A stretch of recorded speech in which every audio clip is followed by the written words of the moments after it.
is a dangerous group.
Ladies and gentlemen, we are live! It's time! What is going on, everybody? We are now live.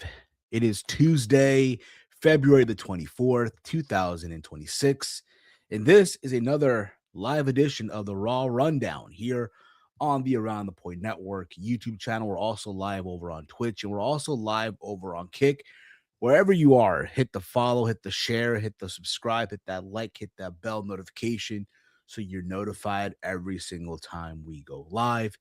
And I am not alone here. I am not alone. I'm here joined by the good brother all the way from beautiful sunny California, the one, the only Chase Oliver. Chase, how's it going, brother? Good, Steve. That's awesome, bro. We just dealt with a massive blizzard over here. Had to do a lot of shoveling yesterday, but I know you can't relate. It's nice Can't and relate beautiful at out. all. Yep. It's Nice always and- nice out here. So can't relate to this these struggles that you have out on the East Coast. Yeah, a lot of us did, and my back was hurting, my arms were hurting, but hey, it is what it is. I'll tell you what not, was not great yesterday was last night's episode of Monday Night Raw, Ugh. which was the go home show live from Atlanta, Georgia. This show was a dumpster fire, a complete fucking dumpster fire. And the sad part about it is this was a go home show to Elimination Chamber. Are you excited at all for Chamber coming up this Saturday? Just for the chamber matches, like, because they're never really like terrible. They're like they can be bad, but they're never terrible. But like, nah, not really. Two singles matches I really don't care to see at this point in time. One Yeah. that's really predictable, and one that honestly should be happening at WrestleMania, but because they had to sell tickets, and AJ Lee, New Jersey's finest, is now Chicago's greatest. So Telling me. yeah, so like they just done such a poor job. It's just like last year. It's just like there's no energy. At least with last year, there was like Cena's gonna retire. It's gonna be Cena's last WrestleMania. This one, it's like, what are we waiting for? Like nothing felt like it was WrestleMania season. Like I feel like it's like Monday Night Football's on or something, and they're coasting because it's the NFL season. Like I just don't know. Like it's just it's such a struggle to watch Raw every It freaking is. Monday. Like there's some good portions, but this week's episode, like the good portion didn't even involve like anything to be excited about, looking forward to. It's just the AJ Styles thing. And it's like, yeah, well, AJ Styles is not going to be on weekly. Everything else that was like going to be on weekly, it's like I ain't banging the table. I like cool, happy for Dragon Lee, but I don't care about Dragon Lee versus Gunther. Like for what? We know Gunther's going to win, so what's the matter? Like, Absolutely.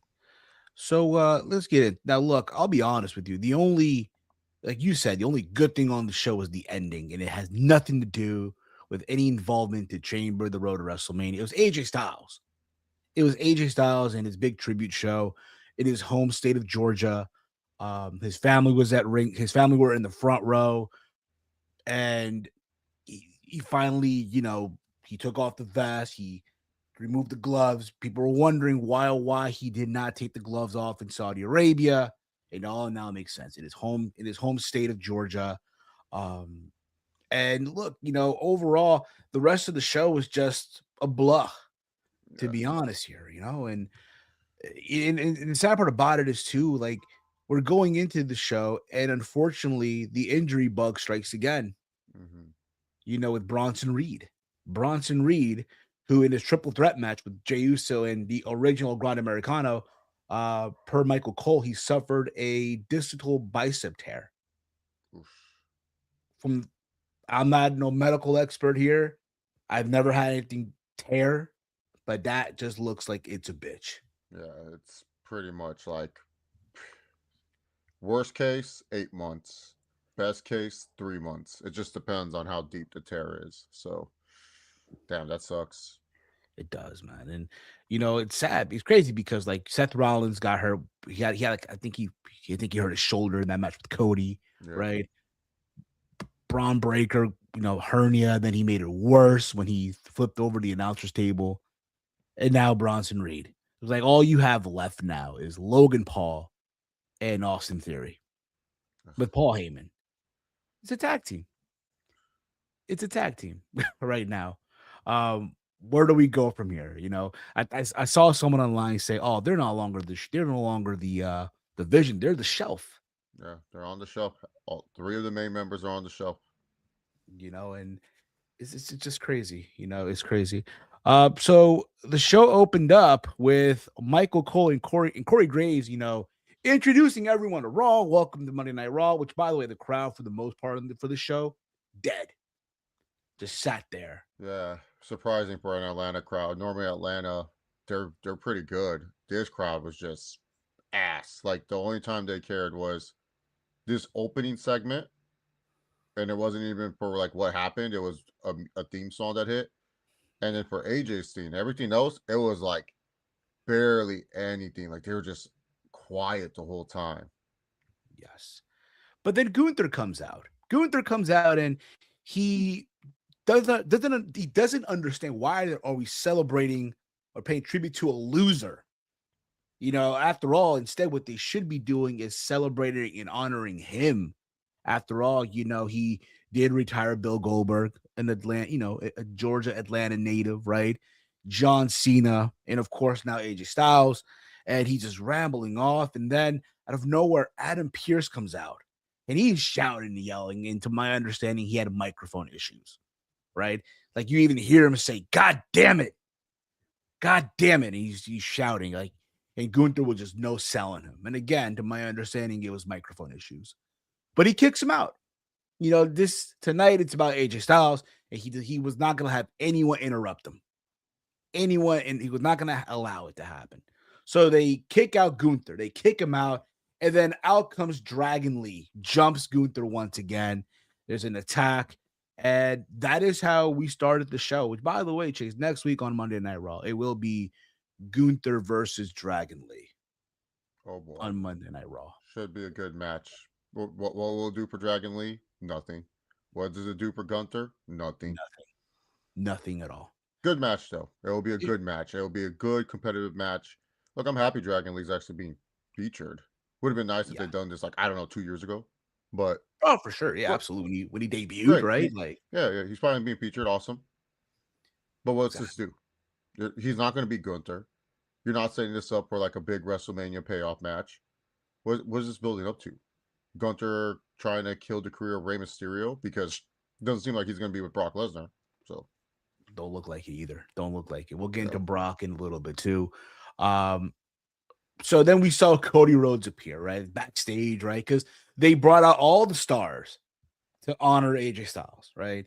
We saw cameos later on in the night from Frankie Kazarian. Abyss showed up from the Boiler, right? So there's so much, all these like appearances. Bobby Roode was there, and so on and so forth. Like the Good Brothers were there. We'll get into all that. But Cody Rhodes appeared, right? And he goes to the ring, cuts a promo. He's like, it's not about me tonight. It's about AJ Styles. Then why the fuck are you even cutting a promo?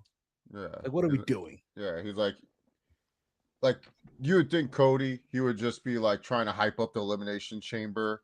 He said he like probably run down some of the opponents, talk about like the people that he could be facing. And then finally, when it's his time to talk about, the final entrant, then Bronson Reed's music hits. And then it's like, oh, well, Bronson Reed, you didn't mention me. And then they can get into a little spat. And then afterwards, I don't even know why he was out here. He was just like, oh, I was in the building. Like, yeah, let's just throw Cody out there. Like, why? Because he's in the building? Like, yeah, makes no sense at all, dude. Yeah, he didn't even hype up like what he's actually fighting for, why he needs to be there, why he's there. Like, besides that it's his hometown. Like, there was nothing to it. Logan didn't sound good on the microphone. I don't even know why Theory had a microphone. Like, why did you even let this guy talk? Well, and then Jey Uso came out, and it was just kind of like, the fans were hyped for that. That was cool. But weird way to kind of kick off Raw. It went from like a segment to build a match for next week's Raw. Cody just like ignoring that, like, hey, he's in this big, high stakes pressure match. By the way, winner of this match goes on to face the WWE Undisputed Universal Champion. You would think, hey, let's hype that up. Let's get this going. And it's like, no, he just said we're here for AJ Styles. And before he could say anything else, it was Bronson Reed comes out and they're insulting Cody. And then we get to our triple threat match between Bronson Reed, Jey Uso, and OG El Grande Americano. Yes, and look, it's unfortunate what happened to Bronson Reed. The way it happened, like he was trying to break a fall, like he tried to break a pin attempt, and he got hurt. And then for those of you that watch Raw internationally through your VPN, you got to see everything that went down. Like you saw the referee talking to Jay, talking to OG El Grande Americano, right? I'm sure the referee got a word in his headpiece to explain the new finish. He was trying to explain to everybody, but everybody just seemed quiet, you know? I will say this, though. The one little thing that I was impressed by was El Grande Americano, the OG Grande Americano, doing the German suplex on a Bronson Reed. He had him up there for like a minute, it seemed. No, Right. that's that's not a surprise with that guy, man. He been doing that to like Strowman and stuff, man. Like, come on, it's impressive. We know this guy's strong as hell. It's impressive though, just to see it. Like, wow. Like, and then it also, of course, I'd be remiss if I don't mention this at all. He went for a diving headbutt and he just hit all canvas. Yeah. You know, but it was all said and done because they had to switch things around. Jey Uso got the win.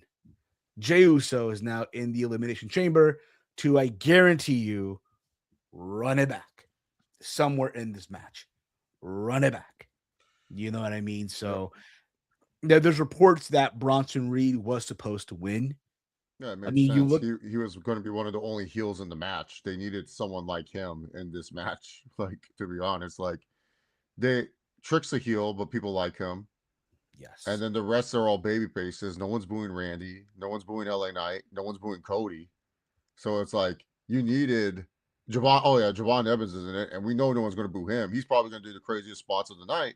You needed Bronson Reed in there to be kind of like the heater, the guy that's like, oh, this guy's in the match. How do we take him out? And he either clears out some of the riffraff, or we get like a super cool spot where he gets like superplex off the chamber. They get him out of the match that way. Like, you know, he had a role in the match. Now it's like we have a bunch of baby faces. How is this going to work? Like, what are we going to do to make this match work? I just don't know. I just don't know what they're going to do, to be honest, Steve. I have no idea either. I'll say this, you know, if I'm to do a prediction, I think Javon Evans starts the match. He starts it. I wouldn't use him as a starter. I would have him third or fourth. Have it where he has someone where he can start jumping around and hit dives onto people. Like I would have it where I would have it where it's like you have Cody, you have Randy, you have Cody, you have LA Knight, maybe Cody and Jay start out first, something like that. Or maybe Trick. You want to see how Trick his stamina in the arena is, or if he really has improved this much. You know, you have Trick Williams start out the match. Javon's more of like, hey, the pod opens up. Oh, here comes Evans. He's fired up, babyface, jumps off the ropes, jumps there, jumps that, does this, does that, and it's like, oh, sick. And then he stays long enough in the match to do kind of like what Montez Ford did that one chamber where he kind of climbed all the way to like the top of the structure and did something crazy.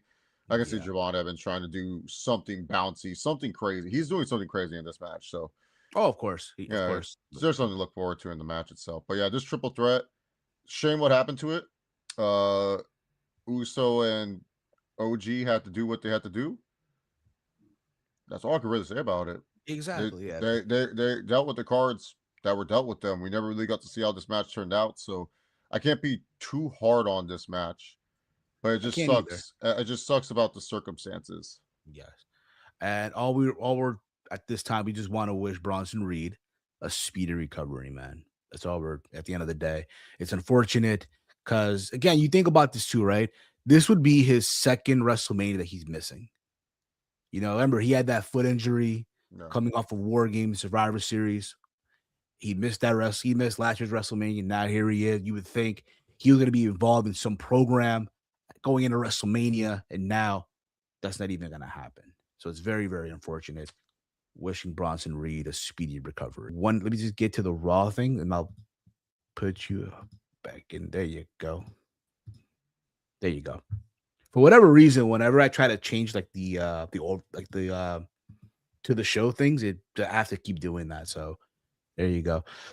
Um, from there we go on to Liv Morgan's big decision. Her big decision. Was she gonna choose Jade Cargill or Stephanie McCur?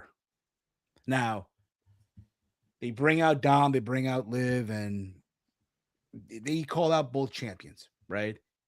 And I'll say this: I am still not a fan of Stephanie McCur's theme song. I'm not a fan of it still till this day. I can't, like, I'm not used to it, right?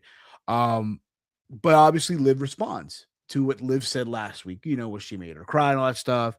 And she basically, did not realize all the challenges that Stephanie McCur had to go through, right? And it looked like, because I finally made my choice. She turns, she looks at Jade Cargill. Yeah, she's doing a lot of that. Yeah, it's just yapping. I was like, dude, get to the fucking point. And the Atlanta fans were even getting restless. They were booing. Like, as Liv was talking to the mic, they were just like, oh my God, just get to the point. And then the fake, like, I'm going to choose you, Jade. Never mind. And she grabs the mic and then she bam right at Stephanie McCur. As you got, look, it put a smile on my face. Like, yeah, that's what you get for running your mouth last week, for making Liv Morgan cry, my Jersey sister. She did not deserve that, right? But at the same time, I will say this: I really wish, though, Liv would have responded. Throw something in there to what she said, because again, Stephanie said last week. What was her response? Like, it was just like she was just like, what was she trying to convince Stephanie that she was a good girl in this situation? I don't understand what the whole point was of her promo. Like this is shit Vince writes. This is literally what Vince McMahon would have them do. Like she was supposed to deceive us that, like, because what is Jade? Is she a heel? Is she a face? We don't even know. She doesn't even have a character. She's just Jade. She's just big, buff, and she's a champion. That's it. She looks like an action figure. Like every time she comes out of commentary, it's like, hey, do you see this person in real life? It's like, yes, we've seen her. Like, we know. Can you develop a character for her? It's not that hard. Yeah. Freaking, like the them fumbling Jade is the most craziest fumble of all time. But what was Liv trying to do here? I just don't understand. Like she was trying to act like she didn't cry, but she did. Like, was this something like they didn't want to make Liv look like a dumbass? Like, I don't know. I just don't know what they were trying to do with this promo. It was a complete waste of time. Yeah, it's a bet. Like, what was the point of the ruse? What was the point of you thinking like she was going to choose? Like, honestly, her choosing Jay would have at least been the most interesting thing on the fucking show. That would have been like, oh, I didn't see that coming. Like, wow, they really don't have any plans for Jay. Like, okay, scrappy underdog Liv taking on Jade Cargill, sure. But no, it's like it's going to be Liv versus Stephanie McCur, and that might also get some added interest. I'm sure we're going to predict the chamber after this because there's only 4 flipping matches to predict. So, exactly. And they're already set. But like, I just don't understand what was the point of this promo. Why couldn't it have been quick? Why?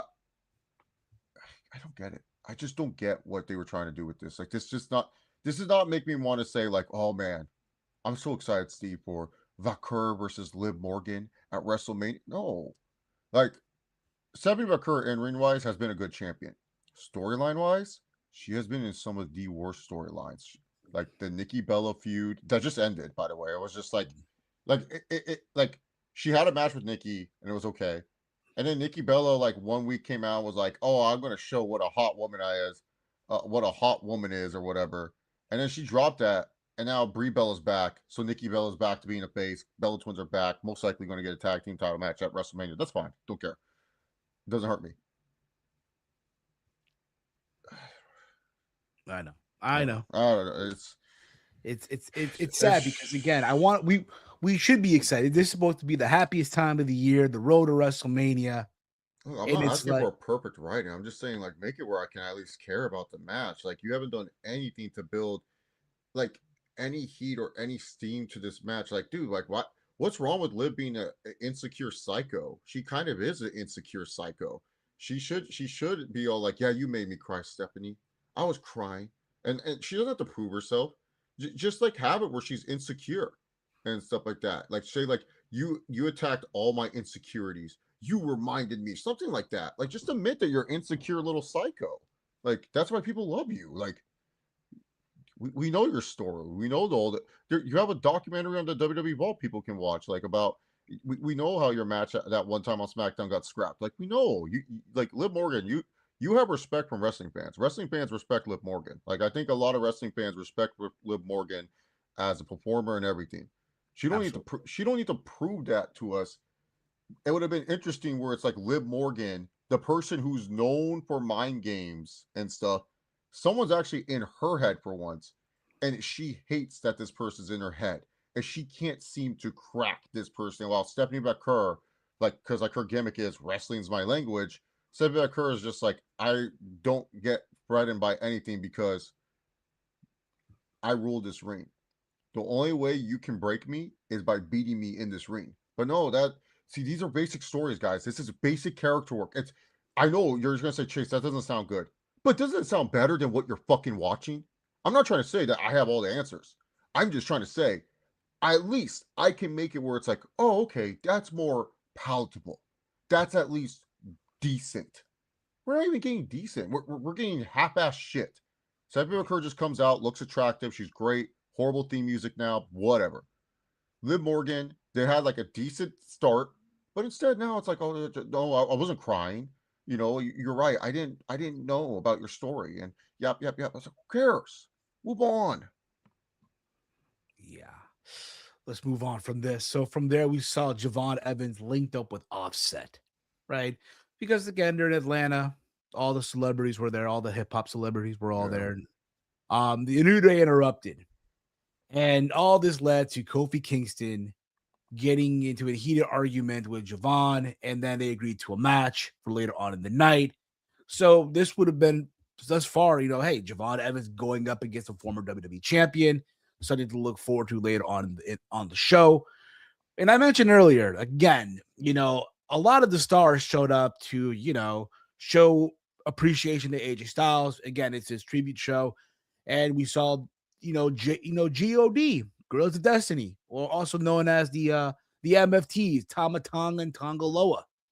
And you see them backstage speaking to Michin before who popped up on the screen?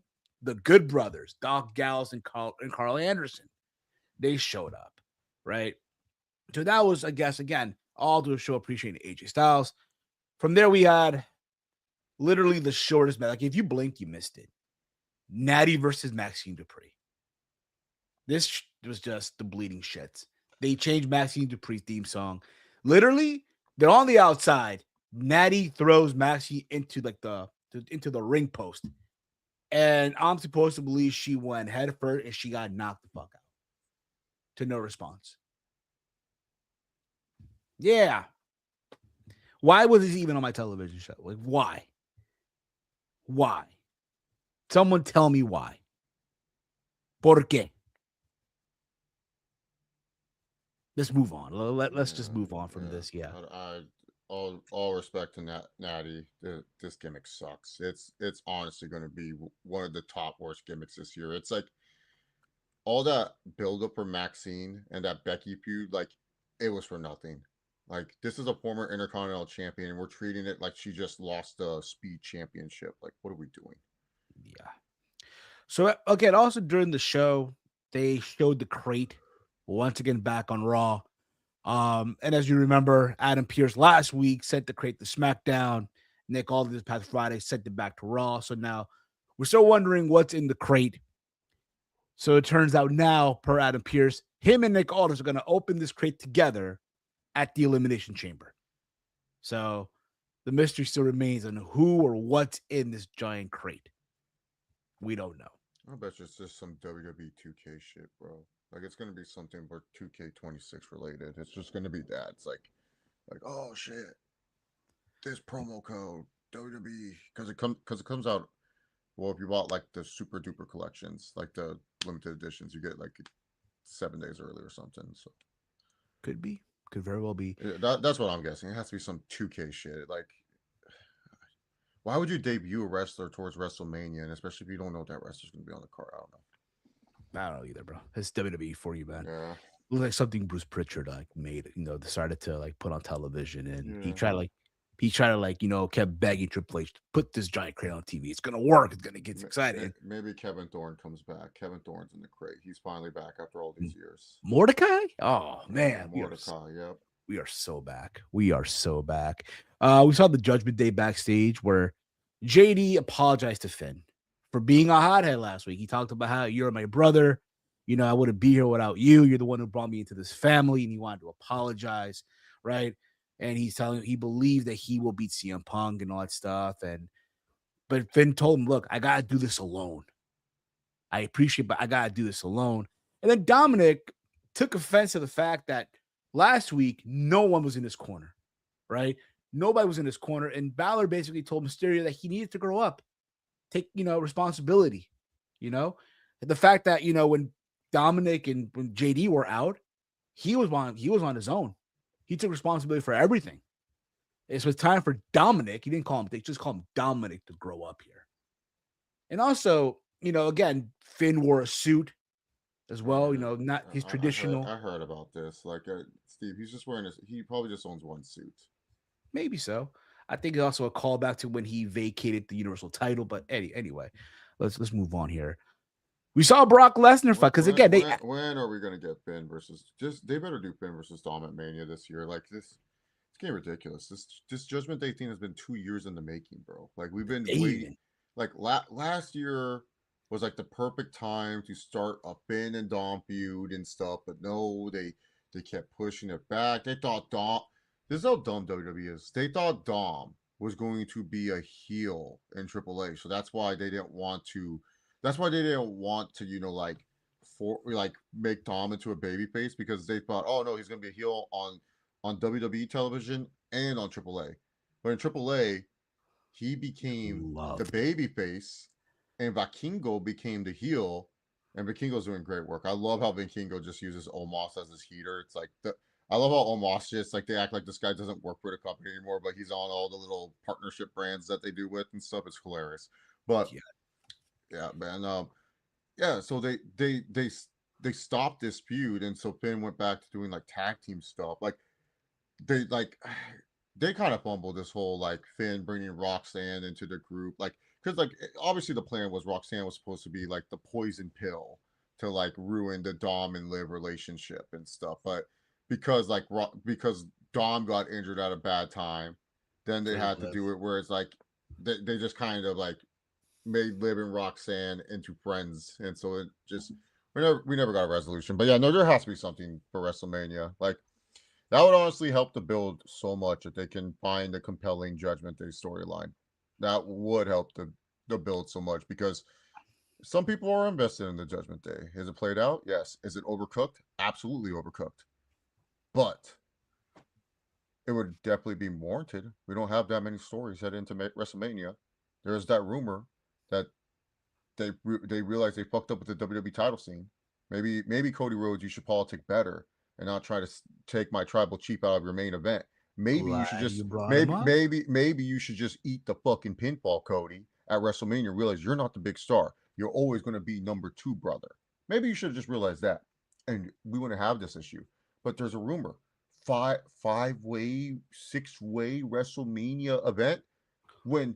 What's the pay-per-view coming up, Steve? A 6-man Elimination Chamber match that they could have put for the WWE. This company, I swear, it's like so stupid. Whatever. Yeah. I know we'll cheer you up. Chase. Next week on Raw, Roman Reigns Finally. Oh my God. Thank God, dude. I know he's just going to come out there or farm and just cut it like a promo, but shit, it's needed, bro. Like, we just need our sun back in the WWE. It's all gloomy over there now. Now the sun is coming back. Thank God. Yes. It's morning again, man. Thank you. Thank you, Roman. Yes.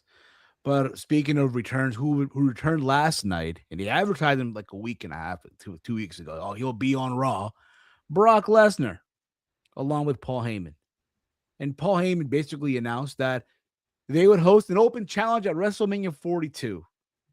An open challenge. Now, keep in mind, the crowd were chanting Oba, Oba. Again, the crowd for the most part, they were just sitting there with their hands folded. But at times But they they would made make it where some Oba couldn't even respond to the challenge because they had Oba and Rusev yes like backstage. argue backstage. So it was just like, oh, They did. But yeah, people were chanting for Oba Femi. But the idea is, yeah, Brock Lesnar will have an open challenge, and they were wondering, they wanted someone to show up to step up to Brock, and they also announced that Brock had the schedule coming up on the road to WrestleMania. wow, Brock has to work a lot. What the fuck is this? Yes, that's right. So last night, Atlanta, March 16th, San Antonio, Texas, March 23rd, Boston, March 30th, New York City, that's MSG, April 6th, Houston, April 13th, Sacramento. I wonder what was Brock's response when they showed him the schedule? All right, I'll show up, but I ain't gonna be there long. Pretty We're, much. And we're gonna we're Brock gonna said, see we're gonna see Brock. You're gonna be that middle hour promo. That's it. Maybe open up one Raw. That's it. But I would hope so. Open up yeah, a Raw. yeah, middle of the show promo. You know, because Roman he's gonna stay claim to those openings and to those main events. You know, like it's like that's Roman's claim to fame with his schedule and stuff. Yeah. Maybe Roman gets in one test match before WrestleMania. I I like the idea that I've heard where they, but now SmackDown's gonna make it a 5-way would be stupid. But I did like the idea of the strange bedfellows tag team match, Roman and Punk versus Cody and Drew at like Saturday night's main event. That'd be cool, but That could be. you know, I wouldn't. that would have been cool, but I don't think it's gonna happen anymore. I Um, wouldn't oppose to it. Would not. But yeah, Brock, it's an open challenge. Who will it be? We'll see. I mean, we don't know. we don't know. But We people don't want know. Obafemi, but Obafemi's busy on Raw with Rusev from the looks of it. And also this Friday on SmackDown, he's wrestling The Miz. So don't Yeah, look like it. But that could change. Let's hope yeah. so. I just didn't like this promo. I was like, what? Why do this at on a like? I get it that it's like first of all, Brock's not going to be in the chamber at all. So for all the people that were afraid that like Javon Evans was going to get Kofi Kingston, that wasn't going to happen. So thank God Javon Evans will be in the elimination chamber. But like you're just pretty much shitting on the chamber. Like you're just like, oh yeah, what like you want to know who Brock's facing? Now you got to watch the March 13th episode of Raw. Maybe we'll know who he's facing then. Maybe we'll start building then. So it's like there's no like all the people that you feel like, oh, Brock could be with this guy. Like LA Knight's like the popular name being floated around because like look, Gunther most likely won't face Brock until like SummerSlam and stuff. Like that's pretty much it. So Could be. Romeo says, can you raise your volume, Chase? Can you raise my Chase volume? Yeah, he's asking you to do that. You're much louder than him. Let me see here what I can do here. Let me see what I can do here. I'm on my mic. I'm on my good mic. It's you're 100% on my end. Okay. What about now? Yeah, I got you to 110%. Romeo, how is he now? Uh, Hopefully good. Hopefully we'll figure it out. yeah. But from there we saw we had Becky Lynch in her vignette where she talked about put him like at 120. Okay, let me see what I can do here. 120. All right, Chase, say a couple words here. Yeah, this vignette sucked. I didn't care about it. There you go. It sucked. Basically, she talked about all AJ ever did was hold that butterfly title, right? And yeah, that's their match. I mean, look, not really excited at all. I don't. It's a toss up, right? Like I'm hoping they can at least deliver something in the ring, but it's like this build itself. Like AJ's not going to be there every single week, you know. So yeah, we'll get into that when we get to the preview, I guess. But from there, we saw Javon Evans and Kofi Kingston. The match itself, look, it was okay. Nothing to really go crazy about. Yeah, this was hard. This is good. Fine TV match. This is fine for my TV experience. That wasn't too long, wasn't too short. Got to the point. This was fine TV. This is like okay. This is good. A decent Raw television match. That's it. Like nothing more, nothing less. Showcase the guy that you want to showcase. Obviously, Javon Evans, because he's going to be in the chamber. He's like a dark horse in that chamber. You want the kids to like him and say, "Mom, he's my pick." And the mom's like, "Okay, this guy's not winning against Randy Orton. Like, calm down." Plus 1,000 right now on Bet Online. Yeah, you can do much better than that. Yeah. There's a better underdog, honestly. He also, well, I will say this too. He had everyone. Oh my god! Like he hurt himself. He did that moonsault and he stood and he was selling his leg. He also did that crazy dive to the outside, something that Roman used to do back in the day. But yeah, Javon Evans did get the win against a former WWE champion. You want to give him momentum, but again, it was an okay TV match for the most part. Yeah. And like I mentioned earlier, we saw a lot of like backstage appearances. We saw Frankie Kazarian, main event Frankie, show up on Monday Night Raw. Opened a boiler room door, and there was Abyss. You ever thought you see Abyss on Monday Night Raw? Well, you already said this, Steve, but no, I never thought I would see the Monster Abyss on Monday Night Raw. Like that was a weird sight to see. I was kind of bummed because I was hoping they were going to treat AJ's tribute like it was going to be like how Tanahashi's tribute was. Like it was really well done, but I was hoping like that we would just get random run-ins and people just showing respect to AJ, giving him a hug and stuff like that. So yeah, 1 second. Romeo wants the link here. I'm gonna shoot Romeo because I know exactly what he wants to get into once he gets on here. So just in time too. But from there, we did see a Finn Balor vignette talking about why he needs to win a chamber, why, this is hyping himself up for the most part. Nothing, again, we all know he's not going to win. You know what I mean? It's not happening.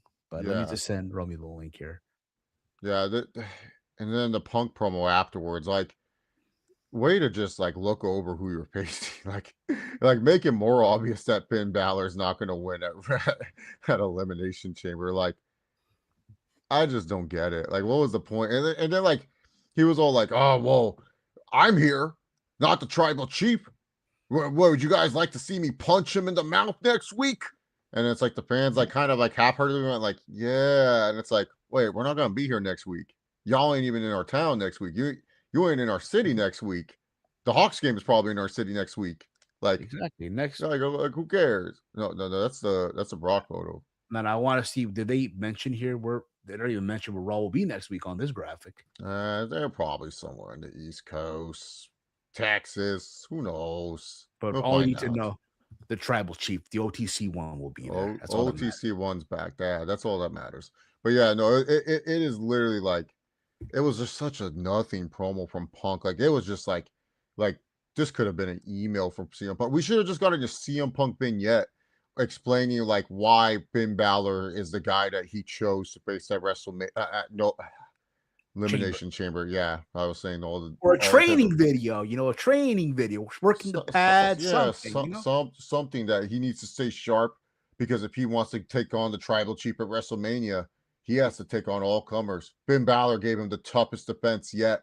He almost beat me on that episode of Monday Night Raw, but almost is not good enough for the best in the world. Something like that. Some bullshit like that would have been much better than him hyping up the WrestleMania match and just shitting on all over his Elimination Chamber opponent. Like, will the match be good on Saturday? Yeah.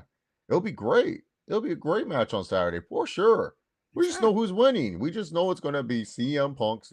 It's just, and you could have had it where Finn comes out absolutely, but no, because they didn't want like any havoc on the night of AJ Styles' tribute. Yeah, so then it's like, because like how dweeby did it look? Like Punk's out there, Finn's out there too. It's like, bro, you guys are fighting for a title. It's like it's like Nick Diaz said, like when George St. Pierre and Johnny Hendricks are sitting next to each other, like, motherfuckers, you're gonna be fighting each other soon, and you're sitting next to each other, like you like each other. Like, what is this? Like, yeah, what is this? Like, they're just like, I get it, man. Yeah, this is wolf tickets, bro. Like, no wonder why this pay-per-view is not selling out, bro. Because not only are the ticket prices too expensive, but one of your major matches just has no heat to it. It's just the heat is it's going to be good. Like, how do I know? Trust me, it's going to be good, Chase. But yeah, like amazing. How?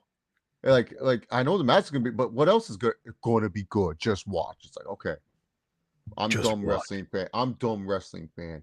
Me got to watch match. Me only watch match. Me only know wrestling match. Like that's what WWE's telling me with this Yeah. Finn Balor booking. Yes. From there, we had the last women's qualifying match for the Elimination Chamber. Raquel Rodriguez, Io Sky, and Kairi Sane. I know I'll Don't ask talk, Romeo once he gets don't on because don't I don't know don't he. talk about this failure known as Kyrie saying around me, Steve. It Oh, come just on. hurts my head. Oscar carrying it on her back, bro. Like she has to carry this dead weight. Now I know why at first I was like, why is Oscar being mean to Kyrie? And the more I watch Steve, the more I understand why Oscar's mean to Kyrie. This woman does nothing for the Empress of Tomorrow. Just absolutely nothing for the Empress. Like Oscar, just doing Everything so by much. herself. She Yeah, had to carry. carrying this lump of potatoes. Like, and what makes this even worse, Lyra's not even on this show, Steve. Lyra Valkyria is not even on the show. So, like, Not even on main event. ugh, Maybe not even on main event or I don't even superstar. see my dog Royce Keys, bro. Like, Well, they Mr. did. Iguana wasn't on AAA. I'm in the mud, Steve. All my favorites are not on, bro. Well, they did. Funny you mentioned Royce Key. They did show a clip from the Stephanie McMahon podcast. I Where, thought that was a really good episode of the What's Your Story. I don't think a lot of people know Powerhouse Hobbs, aka Royce Keys' story. So it's kind of cool to get like a deep dive in his life. And I know what he's talking about that Northern California area, Palamonto. A lot of people know it because Stanford University is there. And Stanford, that's one of the premier universities in the world. It's like you got to have a 3.9, 4.2 GPA to get to that university. But he was talking about the hood of Stanford College and stuff, and it's cool to see him overcome all the adversity, and he's just a stand-up dude, like just a stand-up guy overall. And like I'm glad that they're kind of like slow burn. It's just so weird for him to come out at the Rumble, and we got nothing for him. Hey, you know what would be cool, man?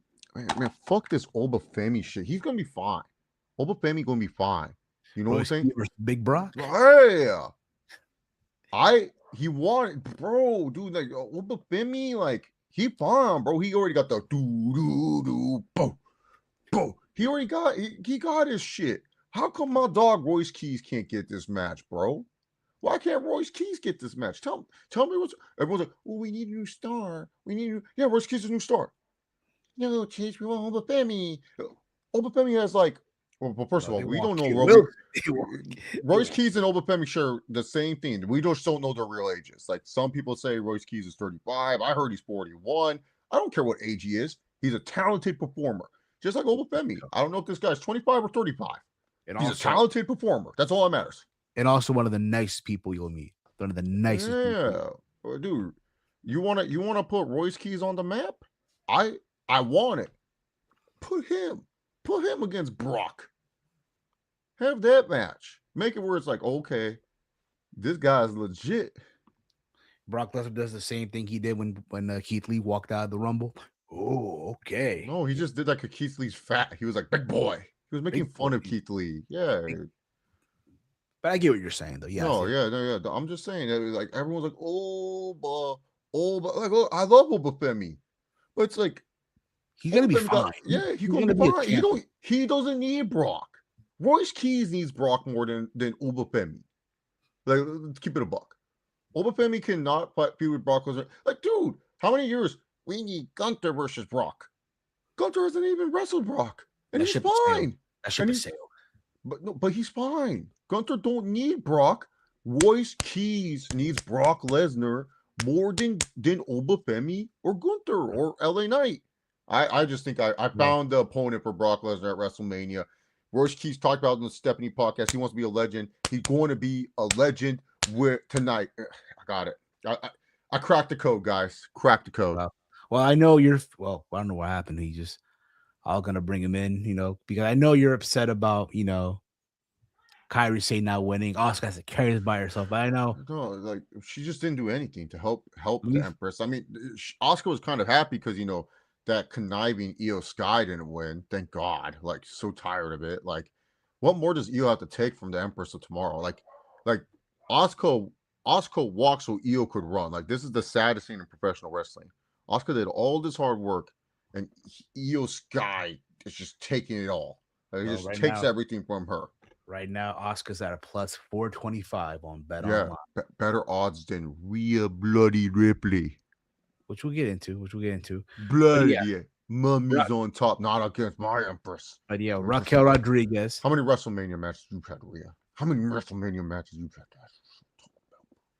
Oscar's winning this fucking chamber, bro. I'm telling you right now. Jay Cargo, you want to get her over? You put her with the Empress of Tomorrow. Look at the stars that Oscar has fucking made. Becky Lynch, Charlotte Flair, Bianca Belair. And you know what? Even in losing efforts, Oscar becomes a fucking star because of it. She will get Jade to have a classic match. We'll be walking away when Oscar and Jade have a match. We walk away. Dave Meltzer will give that match 4.75 stars because it's a women's match, so he won't give it 5, but he will give it 4.75. I'm telling you right now, bro. The Empress should win the chamber. No more, it's Tiffy time. That ship has sailed. That ship has sailed. We don't need this. That clock is broken. Alexa Bliss, this ain't 2016 anymore, sister. Move along. Raquel Rodriguez, she's had her chances. Move on. Mummy, she already has a tag team belt. How much more gold does she need? And then, is this correct? Kiana James? Yep, right there. Kiana James. She pulled the... Wait. So, huh? Yeah, Kiana James. Not a typo. This ain't Photoshop, a typo? This is officially from the WWE.com website. So this is not a mistake. This is not a mistake. This isn't fan made. You know, there's a lot of fans who get creative and do their Photoshop, prediction cards. You remember back in the day, people used to do prediction card for chamber or whatever it may be back in the day. Yeah, this is not one of those. What the fuck? What is this Kiana James revolution? Yeah, Kiana James picked up a win this past Friday. She had like 20 minutes in a Rumble, and now she's in the fucking chamber? And she's right now currently at a plus 1,200 on Bet Online.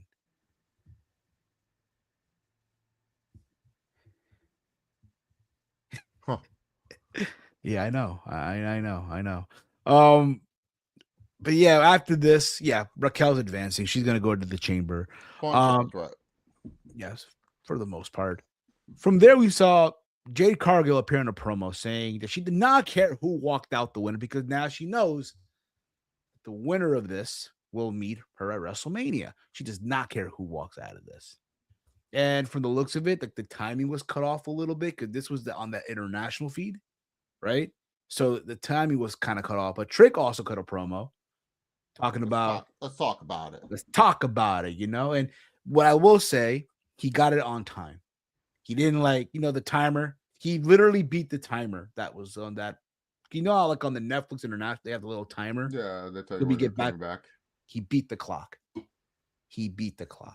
Got his shit out there to the point. Let's talk about it. Don't understand how he did not have a backstage segment tonight. Last night. Yeah, I agree. You would think so, right? Like, hey, all these legends and stuff that are there, let's talk about it, Yeah. Nothing. I could imagine Trick just being like, oh, we here tonight for me, celebrating the hot rising career of one Trick Willie in my mink coat and my lemon pepper steppers. And then later on, he's just like saying stuff, and everyone's like, no, we're here for AJ Styles. AJ Styles. That dude no longer the phenomenal one. That's me, Trick Willie. Trick Phenomenal. That's what they're going to call me from now on. He's just feels phenomenal. Yeah, just steal the phenomenal get nickname and stuff, and you're just like, dude, what a dick. Like he's not everyone. Willie. Yeah, phenomenal Trick of Willie or something like that. Yeah, it'd be like, you know what? Screw it, take it. He's like, I ran TNA much better than him. I actually held the TNA championship much longer than AJ Styles did. That's for sure. Like, he could be saying something like that. Like he's the real face of TNA. Like he could be talking. He could have acted like, oh, they're celebrating his great reign as TNA champion, something like that. I don't know. Would have been funny, but yeah. From there, we finally got the tribute show. AJ comes out, his music hits. Style reflected on his runs, obviously. Wow, you're no selling that they played Creed beforehand. Oh yeah, they did play the video package of Creed. I thought it was very well done. The video package, very well done. Um, it just again, it shows you just all of his highlights of where he's been, right? From his time in TNA. They showed him when he was in New Japan. They showed a picture of him wearing the Bullet Club shirt, lifting up that beautiful world title, the IWGP World Championship, that I'm glad they brought back. Now in possession of Yoda Suji, but you get the idea, right? It was just to show all like his highlights, his best hits, right, and all that stuff. And then we got the tribute show, the tribute, which was arguably the best thing on the show. The best thing on the show. You talked about how, he has all these accomplishments, right?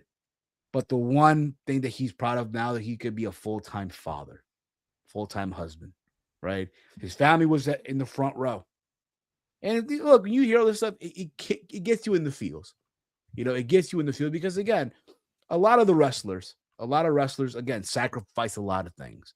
You know what I mean? And to see him now get his flowers, man, it's awesome. Yeah, especially like AJ, like a lot of his like time sacrificing, it was for the bare minimum, bro. It was for the bare minimum of like TNA. Yeah, it's like, dude, like he wasn't like making these like decent WWE checks. He was clawing. Like there was a time, bro, like literally every AJ Styles interview from like 2013 to like once he left TNA to like 14, 15, they would always ask, "Oh, do you want to go to WWE, or are you ever going to go to WWE?" And he was like, "If they call me, that'd be great." And it was like, we never thought this could happen. Like this was going to be a thing that would happen. And then like people forget, it was almost close that AJ was going to go back to TNA with the Good Brothers after the New Japan match. Like it was pretty much like that was a rumor that AJ Styles and the Good Brothers were going to go back to TNA. All of a sudden, I remember that. Yeah, all of a sudden, WWE came, and we've said this many times on this channel and just in general. AJ Styles' like first year in WWE is way above the expectations that anyone ever thought. Won the WWE title in his first year. Like if you would have told me, "Oh yeah, Chase, what title is AJ Styles winning in his first year in WWE?" I would have been like tag title, intercontinental title. No way, the WWE championship. And he had 2 reigns with that thing. His second reign was the longest in SmackDown history before Roman had the Universal title reign and stuff. But like in terms of just the WWE championship, well, Roman did shatter that record too because he held the WWE. Like they counted the Universal and WWE separate at that time, but neither here or there. But yeah, he had a year-long plus title reign as WWE champion, Grand Slam champion for the company, won the US title, won the IC championship, won the tag titles with Omos and Dragon Lee. Like had 10 great years with that company. Like it's just like his 10 years were pretty darn good for WWE. Like he just had such a great run. And just to see that AJ Styles gets his flowers, because like, bro, he was like the best thing in TNA for quite so, like him and Joe and stuff. We were just like, bro, when are these guys ever gonna make it and stuff? And it's not to diss on TNA, it was just at the time, bro. Like you gotta understand, TNA was just like they weren't different regime with different TNA. But they weren't using them correctly. like we were stuck with like Jeff Jarrett in the main event. Like AJ, like he was like a filler guy. Like they would just be like, okay, let's give the title to AJ to calm the fans down. And then AJ would like just go back to the X division. Like he wasn't being used properly in TNA for a lot of the times. Like 2009 was like the run where they made it, where it was like, okay, AJ Styles is our guy. And then afterwards, they fucked that up when Hogan came, and they were like, okay, he's gonna be like Ric Flair's disciple. And it was like, dude, we don't want AJ Styles to be little Ric Flair. We want AJ Styles to be AJ freaking Styles. Like, yeah, he is like if you want to put words in it, modern day Ric Flair, but we don't want him to be freaking Ric Flair himself. Like we want him to be the robe, AJ Styles. Yeah, the highlights on the hair. I remember that. I was just like, bro, what is this? Like AJ Styles, Ric Flair? Like, no, like, yeah. And then AJ had like he just was never used that properly in TNA. You know what I'm saying? Like it was like not to say like that's kind of wrong to say because he was world champion, but he never reached the full potential that he should have been in TNA of being a household name. Because like really, to be honest, like when he left TNA, it wasn't like TNA's ratings got worse. They were still the same. It wasn't like the TNA diehards missed AJ Styles all that much. Like just how it is. Like, yeah, it sucked that he left, but it was like, okay. Like, it's But not you're like also off the TV deal. Remember, like after he left, despite TV deal, like they despite still had it for like a year. I'm just saying, like yeah, that's what I'm trying to say. Like, they still had it. I get what you're saying. Yeah, no, But yeah, I mean, look, it was cool to see, right? And you thought again, he took off the vet, he took off the gloves, left him in the middle of the ring. They put the lower third, right? Like they put the Paul Levesque, the little credit thing, right? And then you see the roster come out on the stage, right? All right, now here he is. Here he is. I know Chase was upset about Oscar not winning, but I know you're happy, Romeo. no, Kyrie not winning. This useless human being. I know you're happy about This Kyrie not potato sack that's holding my Empress of Tomorrow down.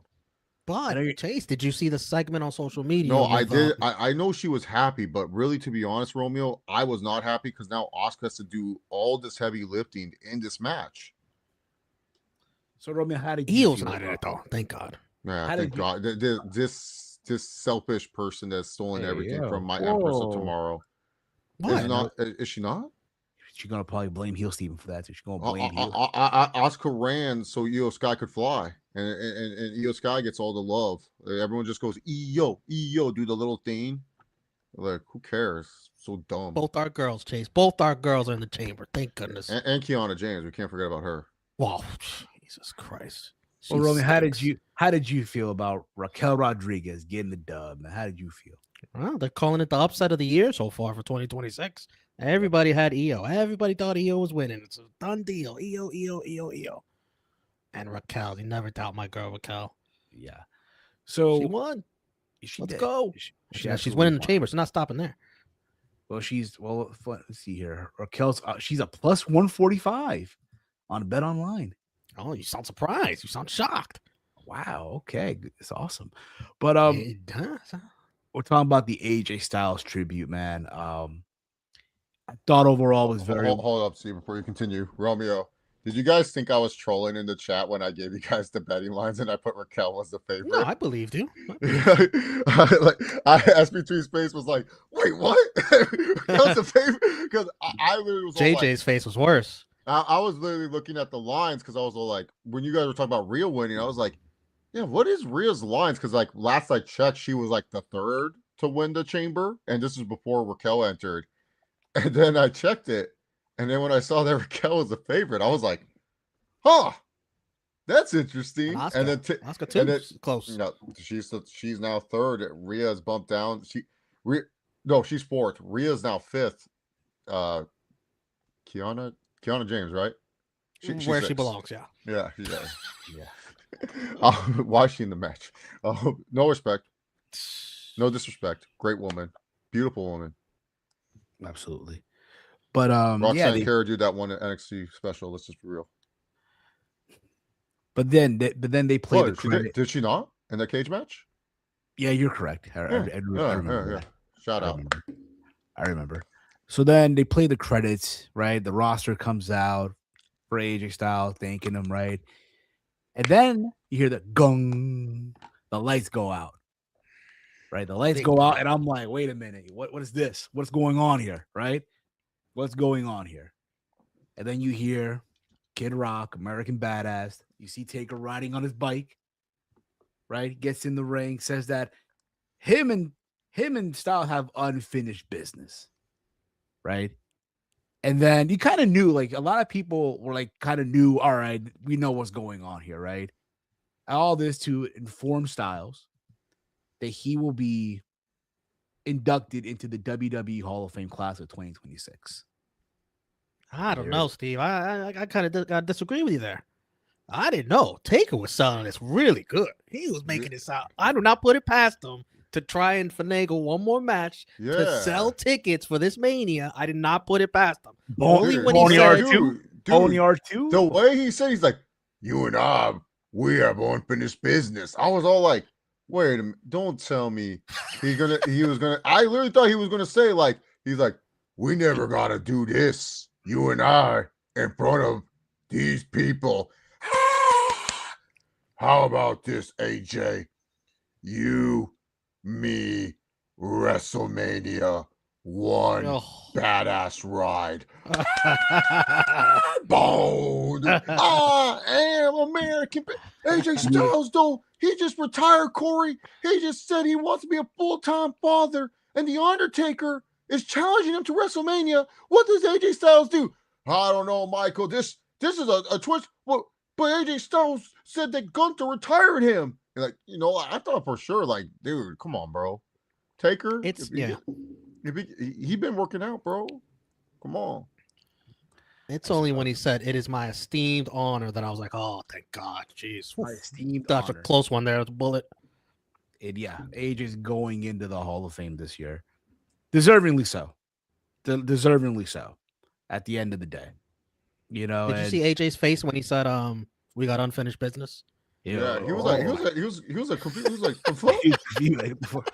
Like, he was like, are we doing a match? Triple H did not inform me that we're doing a match at WrestleMania. Like, what's going on here, Mark?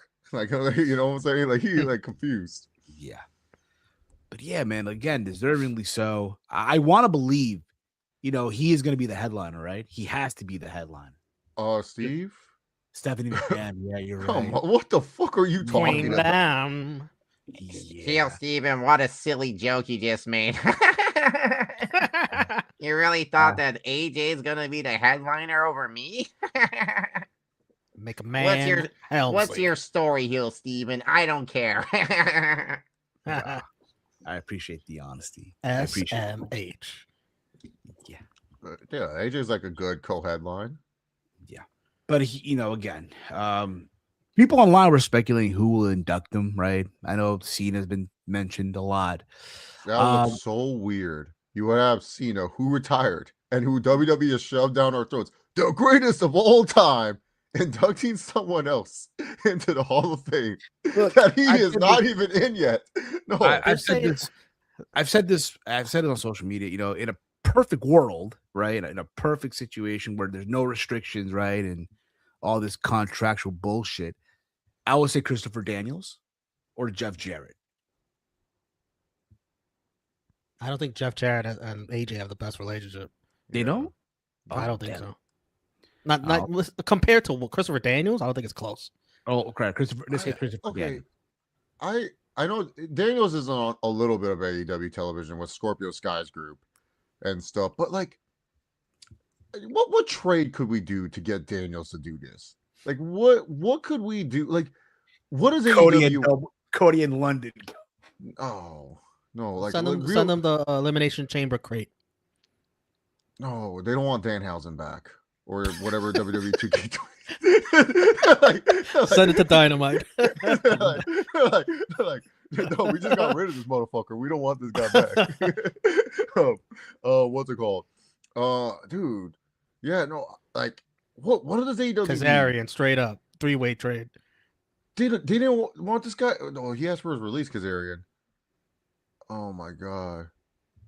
Oh, CP, stop it, Steve. The only one man who he wouldn't be bad either. Frankie, keep the AEW. Frank, keep the AEW has goofs. Okay. No, dude, because like, dude, I'm just saying, like, what would AEW like? Does Triple H have to? Does Nick Khan and Triple H just have to say, "Hey, we won't counter program All In Weekend"? Like, is that the deal? Like they say, that's not a trade that works for them. How would you? We won't counter program 2 of your shows, Tony, for Christopher Daniel. Like, we'll only do it with NXT. How about that? How would that convo go? Like, who called? Like, imagine Paul calling. No, it's Triple H loves AJ Styles, bro. So he definitely would make the call to see if it's no call is happening. The reports are already out. They want Cena. That's it. But it's gonna be so awkward. Like John Cena's like, it's esteemed on. It's like, John Cena, you're the greatest of all time. Why aren't you in the Hall of Fame yet? There's rumors. Didn't Cena induct Angle though? Didn't Cena induct Angle in 2017? Yeah. Cena was still active though.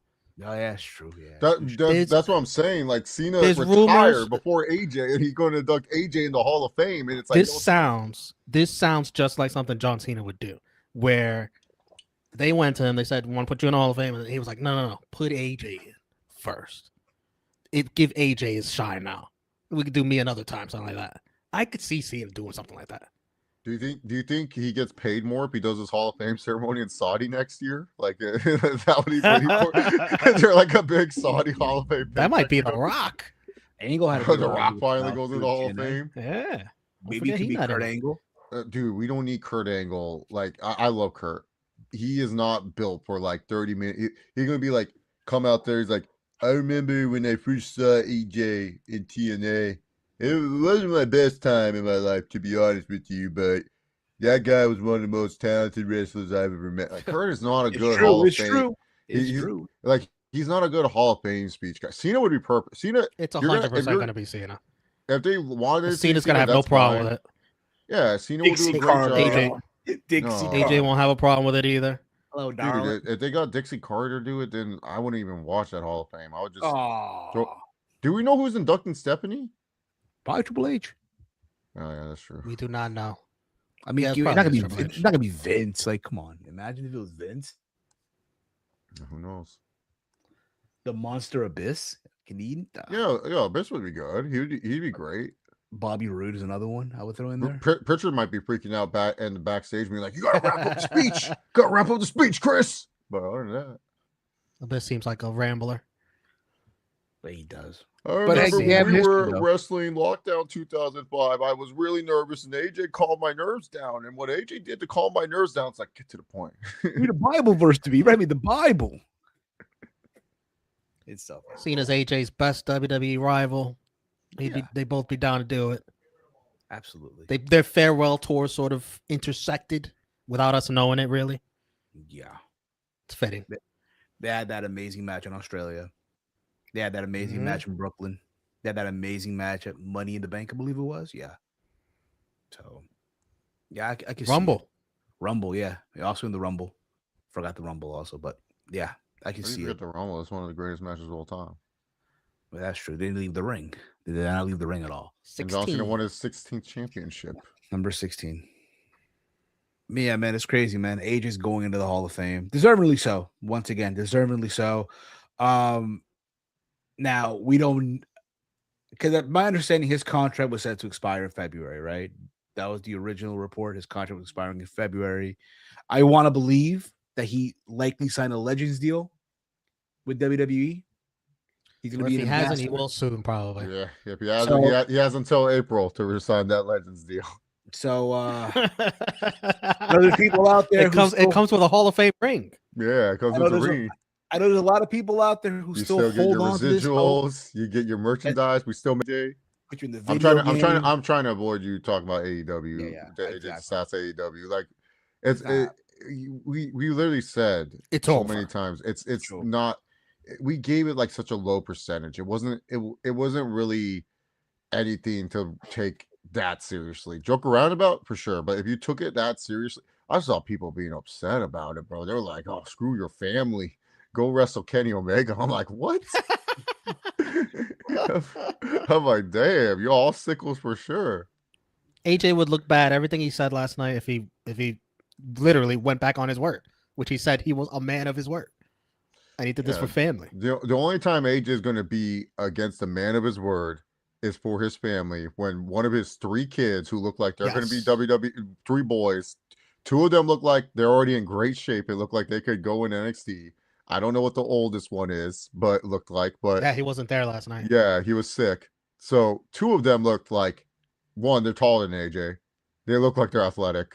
If they have AJ's genetics and the wife's genetics, and the wife used to be like a cheerleader or a tumbler or something like that, a gymnast. Oh, I didn't know that. Yeah, she actually taught AJ how to do most of his high flying stuff. Wow. Yeah, he revealed that. So. Like he used to do a move called the Fosbury Flop. Swerve did it on AEW last Wednesday, the Fosbury Flop on the Kenny and stuff. AJ's wife taught him how to do that. When I met Style in 2015, I got 2 autograph photos and a picture with him for $25.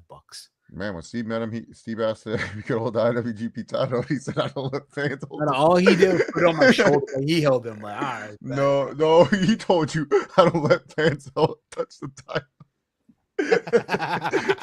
you were mad about that, bro. You're like, listen. I respect AJ Styles, I really do, but we've been waiting outside in the cold, and It was springtime. It was May. You were complaining about the weather. Something about the weather. You were complaining. We were waiting outside. You were saying we waited outside. You were wearing a jacket in that photo. So no, do not even try to tell me that it was springtime, Steve. You were wearing a freaking hoodie in that photo. Shorts. I can't believe you were still wearing a hoodie. Can't believe it's AJ's daughter is the reason he retired. He said he was slid off on the 450. Yeah, that was, if I remember, that was the Saturday night's main event match, right? With him and Dragon Lee versus Leon Slater and Javon Evans. Yeah. I got to meet AJ once. One time I paid for like the WWE ringsider package deal, and it came with like 2 meet and greets, and I got Sasha Banks and AJ Styles. Wow. That's a great deal. Romeo, I paid for one of those, and I met Funaki. Number one announcer. I met. Did he get a second? No, so I met Funaki, Gregory Helms, and then who was that one? Who was that one girl? They had this diva. I forgot her name. She wasn't. Oh no, what was it? She was Big Show. Oh, Joy Giovanni. She was fine, but she was like she wasn't like even on TV at that time. So I was like, wait, she's still on the roster? I was so confused and stuff. But yeah, dude, I was like so excited. I was like, oh, I can't wait to meet Batista and stuff. And they're like, I remember the PR, and I was little, so the PR person's like, oh, you guys excited to meet some WWE superstars? I'm like, and they're like, all right, we got some big names for you. We got SmackDown's #1 reign announcer, Funaki. And then his music played, and I was just like, okay, yeah, that's cool. And they're like, and this man has battled Funaki many times. I'm like, oh, Rey Mysterio, let's go. And stuff like that. WWE Cruiserweight Champion, Gregory Helms. And then later on, it's time. And I was like, huh? And then later on, they said, they didn't even say anything for Joy Giovanni. They just said, get out of there. And she just came out. I was just like, who this? And then I read her signature. I'm like, Joy Giovanni, she's still employed? Because she wasn't even on TV for most of that time. So I was confused. Yeah, you got better than I did, Romeo. Yeah, I met jackpot. Did Sasha make you stand 6 feet away from her, Romeo? No, but she did cover the Yankee logo on my hat. In our picture. She's a Red Sox fan, probably. Yeah, no.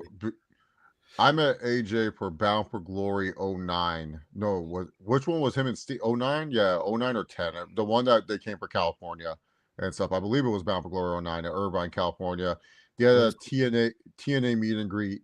It was in a hall. It was in a hotel, in a hotel area, but it was the shittiest hotel area. Bro, it was so hot in there and stuff. So I met AJ Styles. Cool dude. I didn't get to talk to him much. I was 15, 16 years old at the time. So I just was like, oh, bro, dude, you're one of my favorite wrestlers. He's like, oh, thanks, man. And then he just signed it and stuff. And so then, he signed my little TNA booklet. That one is also too, the famous Eric Young got pissed at me and he didn't sign his picture. He just signed the back of my book. Why did he get pissed at you for? He was just mad. He was angry. Everyone was all like, oh yeah, Eric Young's pissed today and stuff. I guess they made him stay longer. Same event too. I snuck into this after party. My dad and I, we snuck into this TNA after party. We just acted like we belonged, even though we didn't. And then met James Storm, and James Storm came up to my dad. He's like, you two boys need some beers. And then he got me a beer, and I was just like, damn, bro, I'm not even able to drink. Did you do the Hall of Fame ceremony too? Did you do the Hall of Fame ceremony for TNA? No, dude. They freaking made the Hall. It was so stupid. The Hall of Fame ceremony was 45 minutes away from the TNA Fan Expo that they had. So you had to go 45 minutes away if you wanted to do it. And I don't even know I don't even remember who was the 2009 Hall of Famer. I don't think I even care for that. I was just there for the Fan Expo and for Bound for Glory. Because I remember at one point they were doing the Hall of Fame ceremony where you as the fan, you would sit at a dinner table, right? And one wrestler would randomly show up to your table to eat dinner with you, enjoy the ceremony. I No, remember that. we just snuck into like so like because it was at this. It was like I forgot what hotel it was. And what I can tell you, it was not a fancy hotel. It was not. It was like the most rinky dude. Because I remember my dad was all like, are you sure the Pan Expo's here? And I'm like, yeah, Dad, this is what they said. It was at the La Quinta or some shit like that. It was like at like this like California chain one and stuff. And then he goes, are you sure? And I'm like, yeah, that's the and we didn't have like good GPS in 2009. You just had to print out the map quest. So like we went in, and then my dad was like, yeah, we're in the right place. He saw my dad said this because he saw some fat dude in the white TNA shirt and stuff. And so he's like, yeah, we're in the right place because he saw the fat guy in the white TNA shirt and stuff. And so then, but the cool thing was like we didn't have to buy the booklet. They just handed you a booklet. And they said, yeah, try to collect all the autographs. And I was like, oh, it's like Pokemon. We just got to catch them all and stuff. And I got most of it filled. But Eric Young didn't sign his scene. He just signed like the back of my booklet. And my dad was pissed at Eric Young. And then afterwards, we went to get dinner nearby the hotel. And then we saw something that was going on. My dad's like, hey, let's go check it out. It looks interesting because we saw some of the wrestlers walk in. I mean, my dad, like the bouncer didn't stop us. We just kind of like went in, like we acted like we were part of the crew. We just went in, and my dad, we just sat at like one of the like a high chair table, and we were just watching. And I was like, oh, dude, all the wrestlers are here. He's like, did you get? He's like, oh yeah, you don't have your booklet. I'm like, yeah, we should just probably be low key. So we're just kind of playing low key, and then James Storm just comes up to us. He's like, you two boys need some beers here, and then he just gave us like a Coors Light, and then we were just like, hey, thanks. And then afterwards we cheered with them, and I was like, dude, Dad, James Storm just gave us beers. He's like, I like that guy. And then we were just drinking beers and stuff like that. Like I was 16 at the time, so I was like, fuck, I don't think I should be doing this. So Yeah. yeah, so I have a better James Storm story than I do AJ Styles story, sadly. I just met him and he was just like, all right, cool, thanks, man. And he just signed my thing and stuff. He did not have the TNA title though, which was kind of disappointing. I was kind of hoping to look at it in person. All the other champions bought their belt, but not AJ. That's awesome though, man. Romeo, do you want to hear the storyline why AJ Styles fought Sting at Bound for Glory 09? Why AJ what? AJ fought Sting at Bound for Glory 09. I don't know. So AJ Styles, there was a group called the Main Event Mafia. It was like Kurt Angle and stuff. So AJ Styles won the TNA title, but it was because Sting sacrificed himself so AJ could get the winning pinfall. And so then AJ Styles was like, I respect you, Sting, but that's not how I want to win the championship. If I want to be the man of TNA, I have to beat you. And then Sting was like, oh, I don't want to wrestle you. It was kind of like the WrestleMania 27 build.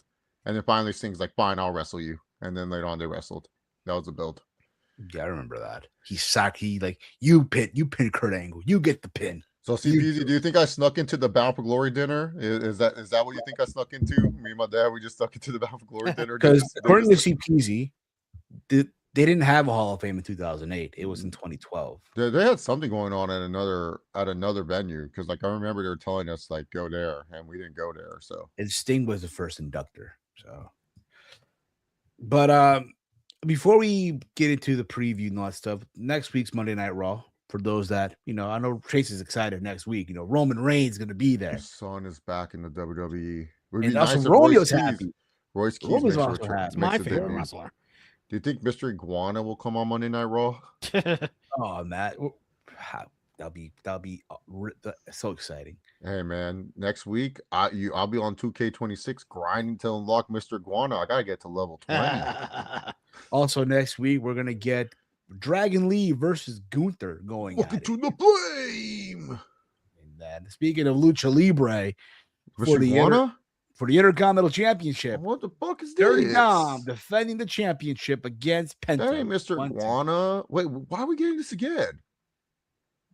If you remember a couple weeks ago, Penta got a win over Dom. He turned the shot. Even though also, if you remember last week, Javon Evans did pin Dominic Mysterio. So he also, when you think about it, down the road is the title shot. if they remember, of course, you know. Oh, see, They're peasy. in Indianapolis next week, so I might get a Ducky Halliburton Reigns. appearance. Ducky Reigns. Oh, see, peasy. I mean, see, peasy, your QB1's the reason why the WWE title match might have to be a fatal 5-way. Just saying. Let's get into the preview show. Could have just had a money match. Could have just had a money match, but instead, this guy didn't want to take the pin. Know your role, Cody. Elimination Chamber goes live this Saturday from the United Center in Chicago, Illinois. 4 matches on the card. 4 matches on the card. And a crate revealing. And a We crate forgot about revealing. that, yeah. Yes. And a crate revealing. Who's in the crate? What's in the crate? We don't know. But who to say? Like Jay said earlier, it could be something regarding 2K26. Maybe it's Danhausen under a different name. Maybe it's the Survivor Series egg, even bigger. About to hatch. Gobbledygooker? Maybe it's Chris Jericho's AEW contract unfrozen. AEW sent Chris Jericho to WWE. I inject a poison inside of the WWE. He comes out to Judas. Maybe it's evil. Oh, yeah. Evil. That's a different kind of evil. Maybe it's David Finlay. Could be. Could very well be. Or maybe it's Royce Keys, What? Repackaged. Repackaged. What? You know what I mean? He breaks the crate.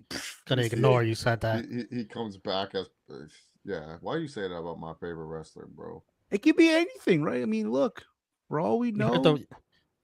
You heard about the rumors about a Shinsuke Tama evil stable faction? They're gonna bring What is it? the House of Torture to WWE? Damn, Solo's gonna lose one of the MFTs. They grow them on trees. He'll be all right. Yeah, there's one. There's like 2 of them running around, right? There's more on the way. Yeah. Look, they go about to 7 of them. One of them is ready to go. The chamber matches should be good. It just overall the build itself has just been, bleh, prices are too high, and it's bad enough too that WWE's blocking watch parties in the area for those that want to see, Elimination Chamber from, maybe a bar. Maybe you want to go to a bar, enjoy some comfort food and alcoholic beverages and watch the show. You take out your phone and you can watch it on there. Real simple. You can also go to the movie theater. Fandango's got a deal. Yeah. WWE. Yeah, the movie theaters, they still have it. Yeah. You can also watch at home and invite some friends over. People are acting like there's no way to watch it. Yeah, if you don't want to pay for ESPN, you can just get a VPN, Surfshark VPN, use promo code Stephanie McMahon, and you get some discount or something. So could be too. Yeah, very well. But let's get into this. So again, it's a 4-match.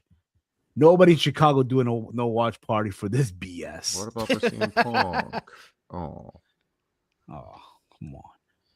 Let's start this off, shall we? A lot more than likely they're gonna kick things off with the chamber match, right? We're gonna kick things off here with the women's elimination chamber match. We have the women that we see here. We have Tiffany Stratton. We have Rhea Ripley. Alexa Bliss. Raquel Rodriguez. Yeah. We have Asuka. And of course, Kiana James, who pulled the win this past Friday on SmackDown. She pinned Charlotte Flair. Charlotte's favorite, bro. Yes. Hey, you guys ever read that book, Charlotte's Web?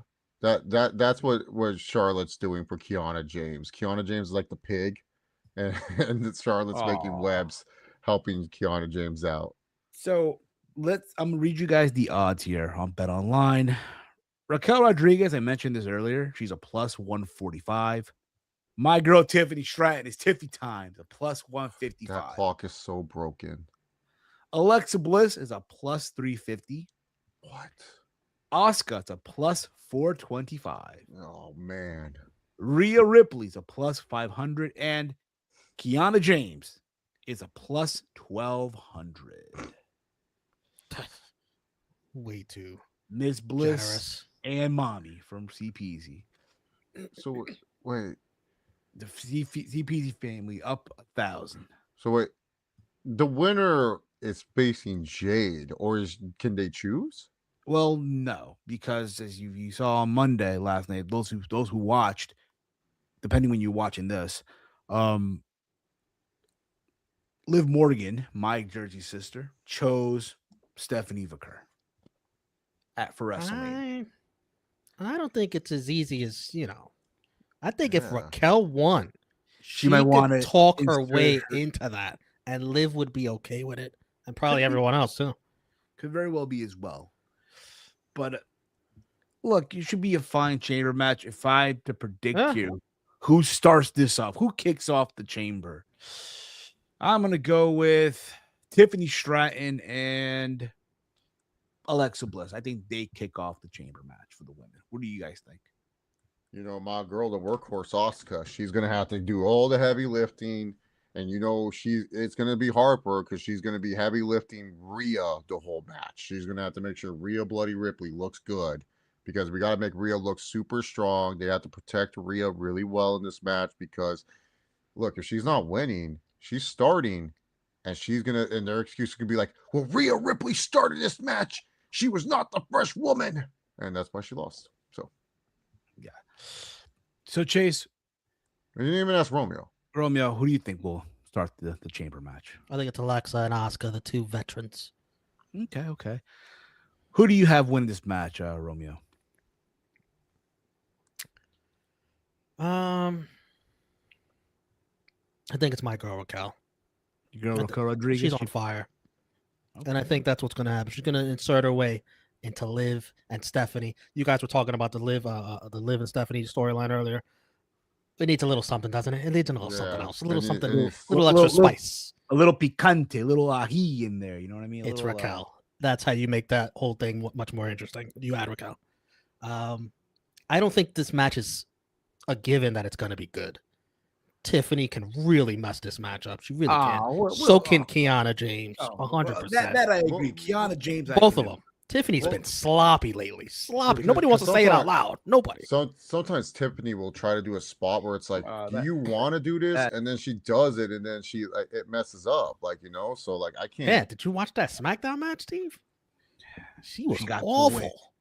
Kiana James is just like a creative wrestler. She just does a bunch of moves. There's no reason why she does them. She just does them. She's good at executing them, that's for sure. But yeah, the other four ladies gonna have to do a lot of heavy lifting. Yeah, Asuka especially, man. Her back gonna be hurting. She's gonna be kicking off this match, and she's gonna be like Kylie, and then realize that lump of potatoes is just not in the match. And I can see it now, dude. Kairi Sane trying to help Asuka sneak a weapon in, and someone's gonna hit my Empress of Tomorrow, take it out. I'm gonna be like, Kairi can't do anything right. You just realize it. At first you feel bad for this woman, but when you actually go back and watch the tapes, you really realize just how useless Kairi Sane is. And it really hurts me. It really hurts me to admit this, but Asuka's right to be mad at her. Asuka's right. Did so much to train this woman, and this is how she repays her. It's ridiculous. Ungrateful. It upsets me. But if I had to choose a winner, I went with her at the Rumble, and she let me down. And I don't want to be let down again. I can't trust Tippy Time anymore. I think there's another way. I feel like I'm with Romeo on this one. Once I saw the odds of Raquel winning, I kind of think she is winning. Just to add something to this, because Liv Morgan and Stephanie Baker, it does need something else. It needs some fire to it. It needs some Judgment Day drama. And there was that random report that came out from a reputable source that said they had the idea of doing a Judgment Day triple threat with Raquel, Roxanne, and Liv Morgan. There was that idea floated out there, and I think they probably pivoted and said, "Hey, we'll do Stephanie, Raquel, and Liv." They covered the basis. They're in Vegas. I always talk about this. This is important. Latino market. You have Liv. If you have Raquel and Stephanie McCurry in that match, big. It's going to be big for the media. It helps out with the media stuff. It takes off a shoulder off Stephanie Baker's load. You know, you have Raquel doing the media right there. Like they do that is something you always have to consider for these West Coast shows that a lot of people don't think about. Like they don't think about this type of thing. So yeah, I do think Raquel could win this match because like I feel like Tiffany can get a title shot. I feel like on SmackDown they'll do something where it's like last chance battle royale or a Jade Cargill invitational tournament or something like that to find out who faces Jade. Because like what are they doing with Jade? Because like Rhea, she has the tag titles. Does she really need to win? No. She's most likely like going to defend those tag titles in like a TLC type of match, you know, like with Io. I think Bianca was the plan, and she cannot get healthy. Yeah, that finger really messed her up, and it's did. hard with that finger. So Yeah, look, I would say Tiffany Stratton, but the reality is, I agree. There's other ways for her to get involved. yeah, like I feel like the So- SmackDown title scene, it's really easy to find out how you can get there. While like Raquel, they can kind of do like this wannabe Batista and Triple H feud with Liv and Raquel, where like Raquel tries to like sneak her way in the world title match, and she acts like she's there to help Liv, but really she's just there to stab her in the back. or maybe just maybe, it could definitely be saying Alexa Bliss, and you also insert Charlotte Flair. You find the way to insert Charlotte Flair. You could do the same thing on SmackDown with those. Yeah, you could those yeah, two with Jade. Yeah. or fucking multi women match for the women's championship on SmackDown. There you go. You guys are gonna laugh at my men's chamber prediction. But I'm gonna go with I'm going with Raquel on this one. Going with Raquel. Wow. Yes. And if That's you cool. guys Great picks. if you guys want to, Raquel on Bet Online right now, she is at a plus 145. Yeah, so I put some small money onto Rhea Ripley, solid money onto Tiffany Stratton. It's great odds. Big money. Great on odds for Rhea. Big money on Raquel Rodriguez. Oh, dude, I saw Rhea at plus 500. I literally was like, let me put some money on that. All right, I want some money from the Super Bowl. You can also Bam. see that. You can Yeah. 100% see that these two freak athletes against each other. Why not? Yeah, it's like, so the money that I put on Rhea, if Tippy wins, I make that back. But then if Raquel wins, I double that. So it's like that's the way I'm playing this match. I'm like, put a good chunk on Rhea where it's like $100 on Rhea. Okay, I win 600. But then I put a certain amount on Tiffany. If I win that, I get my money back that I put on Rhea Ripley with a little bit extra.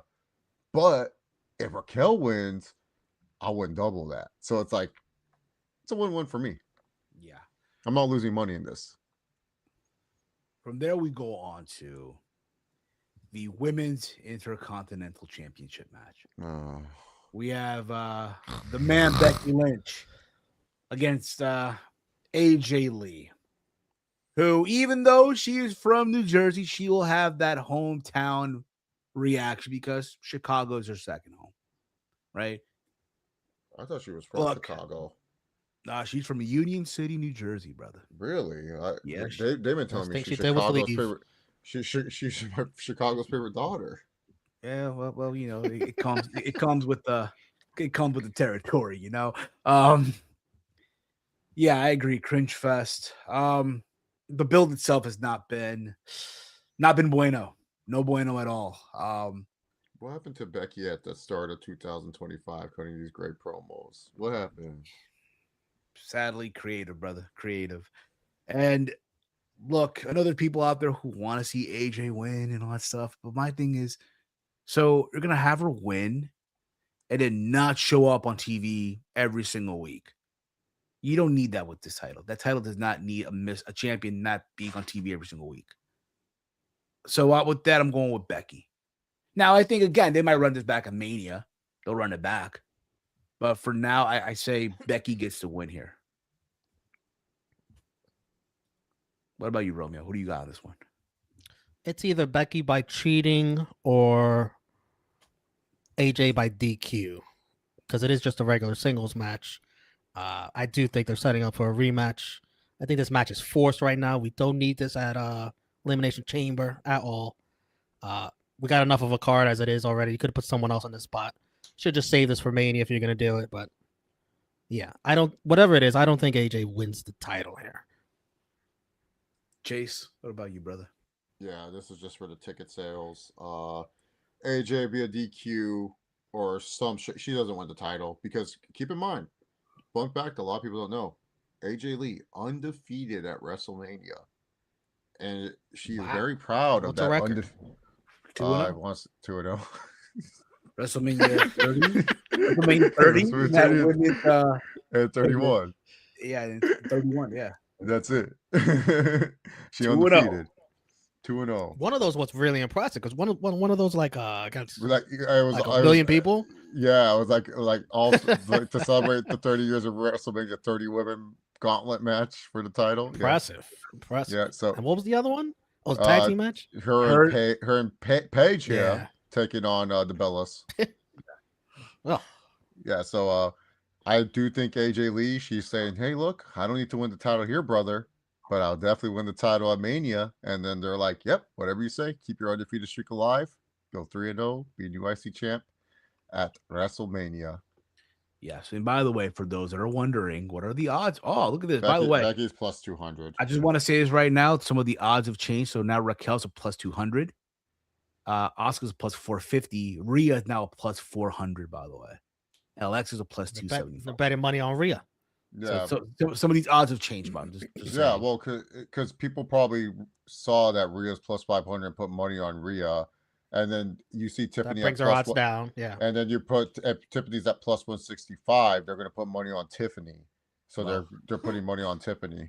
Right now, the odds are as follows: Becky's a plus 200, and AJ Lee is a minus 300. By the way, guys, if you bet on this match and you do put money on AJ Lee, if AJ does win by DQ, you do not win your bet. You have to win via pinfall or submission. So keep in mind if you guys do use Bet Online to bet, read like the terms to see if they allow DQ wins. Not all the time do they allow DQ wins. Sometimes they do. It's but a not all the loss, time. not a void.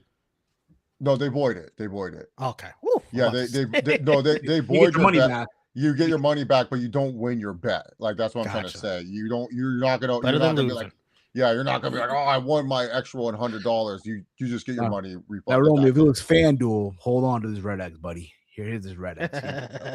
You know what I mean? Yeah, no, because they count that, but they won't pay you out if it's a DQ. So keep that in mind. And even if Becky wins because she's plus 200 by DQ, just keep that in mind as well. Because there is a run where Becky wins by DQ as well. Like she does some conniving ways. Maybe Yeah. she holds onto the rope. AJ has the Black Widow in too deep and doesn't realize that Becky's on the rope. The referee counts to 5 and DQs AJ Lee. Becky wins by DQ. You won't win because Becky's plus 200. Or what That's if what- it's- That's or- why I or- think that's why I think the odds are how they are. It's because they don't want people betting money on Becky Lynch because they know it could be a DQ finish. So there's like if Becky wins via DQ, you don't win money. You just get your money refunded. what if they just do a brawl before the match even starts? Just a brawl. They don't even get a match. They just could. brawl. They could do that. It's fairly. I mean, it would be Oh. kind of lazy. They just did it with Jacob and Cody, but okay. Yeah. Now let's get into the men's chamber match here. The men's chamber. We have main event Jey Uso, Yeah. What am I doing Javon here? Evans. What? I was supposed to have Saturday off. We have Javon Evans. Yup. Let's talk about it. Trick William and his lemon pepper steppers. What that trick? What? We have Randy Orton, The legend Cody killer. Rhodes. And What do you want LA to talk about? And LA Knight. Yeah. Yeah. Entering the Elimination Chamber, where the winner will face Drew McIntyre at WrestleMania. I can guarantee you Drew McIntyre will find a way to get involved in this match. Maybe, and it's not the old chamber where remember when Michaels hopped in through the bottom. It's not that no more. But look, the match itself should be a fun one. I do think Javon Evans will do some crazy ass spot from the top of the chamber, just like Kalisto did many years ago. Remember in that tag team chamber match? Remember when Kalisto was hanging all the way at the top and he did like some moonsault or something like that? I see that happening. I do think possibly that Trick will start the match. Chase, you said this earlier. Maybe they want to see how his cardio is. How can he, from the beginning of this match here? Maybe you start off with Trick and LA Knight to kick things off here. As far as the winner goes, I mean, look, look, can it be Cody? But then again, I don't want it to be Cody and Drew again. One-on-one. Because I think everyone just wants to see triple threat or another multi-person match. But then again, you would technically do that also for the women on SmackDown. That is if Raquel chooses, to face Stephanie Vaquer, right? I'm going to go with Cody on this one. Cody gets the win. Chase, what about you? Who do you think? I think we get no winner. No winner? No winner. How's that possible? I don't know. We got a no winner in Hell in a Cell match. We will find a way. We don't got no oogly boogly here. we got a Drew McIntyre though. I think it's either going to be Drew comes out, Jacob comes out. It becomes like a schmoz. They just keep fighting. There's like everything. There's just all hell broken loose. Randy and Cody are the final two.